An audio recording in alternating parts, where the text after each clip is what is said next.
Hello friends. तो आज मुकेश जी ने ट्रस्ट के बारे में बात की कि हमारे ट्रस्ट पर अपने क्या क्या व्यूज़ हैं, हम बताएं। तो एक्चुअली जब हम ट्रस्ट की बात करते हैं तो दो शब्द और उभर करके सामने आते हैं, जिसमें से एक शब्द है श्रद्धा और दूसरा शब्द है विश्वास। अगर हम श्रद्धा की बात करें तो श्रद्धा पैदा करनी पड़ती है, यह श्रद्धा पैदा होती है किसी को देख कर के, किसी के आचरण को देख के, किसी के व्यवहार को देख कर के, या किसी के ज्ञान को देख कर के उनके प्रति श्रद्धा पैदा होती है। और अगर उसमें ज़रा सा भी खलल पड़ जाए तो श्रद्धा टूट भी जाती है। इसी प्रकार जो विश्वास शब्द है वो भी एक ऐसा शब्द है जिससे जो विश्वास जमाना पड़ता है, विश्वास पैदा करना पड़ता है, अपने आचरण से, अपने व्यवहार से अपने आप को विश्वस्त बनाना पड़ता है। तो लोग जब परख लेते हैं अच्छी तरह से तभी विश्वास करते हैं। तो श्रद्धा और विश्वास दोनों ऐसी चीज़ें हैं जिसके लिए प्रयत्नशील होना पड़ता है। वो प्रयत्न चाहे श्रद्धा पैदा करने वाले की तरफ से हो, जो श्रद्धावान बनना चाहता है उसकी तरफ से हो, या जो श्रद्धा देना चाहता है उसकी तरफ से हो, या जो विश्वास पैदा करना चाहता है, विश्वसनीय बनना चाहता है उसकी तरफ से हो, या फिर जो विश्वास करना चाहता है उसकी तरफ से हो। लेकिन इन दोनों शब्दों से परे जो ट्रस्ट शब्द है वो बहुत महत्वपूर्ण है। ट्रस्ट को न जमाने की ज़रूरत है कि ट्रस्ट हम पैदा करें अपने अंदर, या ट्रस्ट हम पैदा करें किसी और के ऊपर। ये तो इनबिल्ड है। ये तो ट्रस्ट ऐसा है जैसे ईश्वर पर विश्वास की तरह। हमारी प्रार्थना में हमारी ट्रस्ट है, इसको हम नकार नहीं सकते। पूजा में हमारा ट्रस्ट है, हम इसको नकार नहीं सकते। हमारे माता पिता पर हमारा ट्रस्ट है, इसको हम नकार नहीं सकते।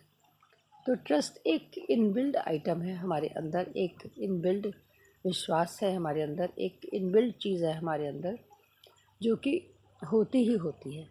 जैसे कि एक पिता जब अपने बच्चे को उछाल रहा होता है आसमान में तो बच्चा खुश होता है, हंसता है, क्योंकि उसे पता है, उसे ट्रस्ट है, इनबिल्ट ट्रस्ट है। उसे ट्रस्ट के बारे में सोचने की भी ज़रूरत नहीं, वो जानता है कि वो पिता की गोद में सुरक्षित है। एक कहानी सुनाती हूँ इसी से संबंधित, ट्रस्ट से संबंधित। एक छोटी सी बच्ची थी, उसको उसकी माँ ने सिखाया कि तेरे दिल में भगवान रहते हैं, और उसे पूरा विश्वास था कि मेरे दिल में तो भगवान कृष्ण निवास करते हैं। लेकिन वो बच्ची एक पेशेंट थी, दिल की मरीज़ थी।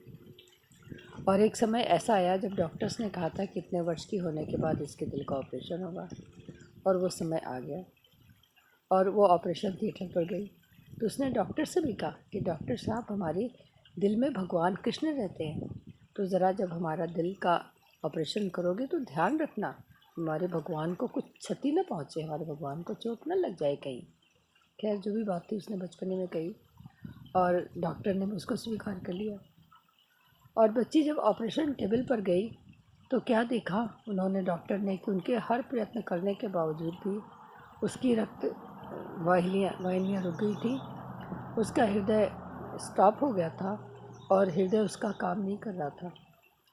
अब उस डॉक्टर ने भी प्रार्थना की ईश्वर से कि हे ईश्वर, हे भगवान कृष्ण, इस बच्ची को तुम्हारे ऊपर इतना ट्रस्ट है कि तुम उसके दिल में रहते हो, और ये तुम क्या कर रहे हो, उसके दिल में से निकलो मत।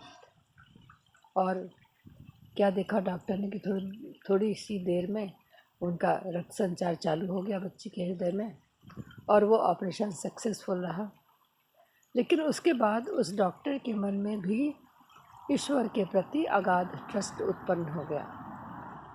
तो एक छोटी सी बच्ची ने अपने ट्रस्ट के आधार पर बड़े बड़ों को भी सिद्ध बना दिया, बड़े बड़ों को भी ट्रस्ट करने पर मजबूर कर दिया। तो ट्रस्ट ऐसी चीज़ होती है जो तोड़े नहीं टूटती, जो किसी के द्वारा नष्ट नहीं की जा सकती, जो सदा हमारे अंदर विद्यमान है, वर्तमान है, और हम जिस पर ट्रस्ट करते हैं तो बस करते हैं। बिल्कुल इसी तरह से हम अपने अमित दादा की हर बात पर ट्रस्ट करते हैं, उनके प्रति विश्वास और श्रद्धा से ऊपर की कुछ चीज़ हमारे अंदर है। और ऐसे ही हमारे सारे फैमिली मेम्बर्स हैं। तो सभी को प्रणाम, सभी को शुक्रिया, और मेरे पक्ष को अगर अच्छा लगे तो बताइएगा। Thank you.